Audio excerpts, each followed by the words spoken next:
Hello everyone and welcome back. In today's video, I will show you how to transfer money from Binance to Bitget. So before starting this video, make sure to like this video and subscribe this channel for more amazing content. Now let's start this video without wasting any time.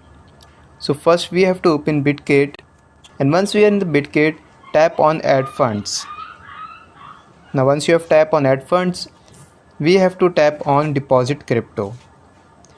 Now once we have done that, in the search bar, search for USDT or any other currency you want to deposit. So for example, I want to transfer USDT from Binance to Bitget. I will select USDT. Once we have selected USDT, now it's time to choose the right network. Or if you choose the wrong network, our crypto might get lost. So we have to be careful in this part. So here I'm going to select BEP20. Once we have done that, we have to copy this deposit address. Once we have done that, now it's time to open Binance. After opening Binance, you have to tap on your wallets on the bottom right corner.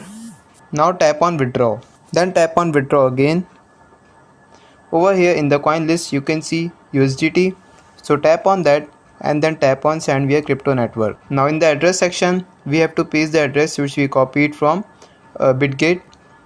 After pasting the address, tap on network and this drop down menu will appear where we have to choose the same network which was BP20. After adding that, we have to write down the withdrawal amount which is $10. So I will do that and then tap on withdraw. So after a few moments, you will receive your USDT in your Bitget, and this is how you can transfer money from Binance to Bitget. So I hope this video will help you. If so, please like this video and subscribe this channel.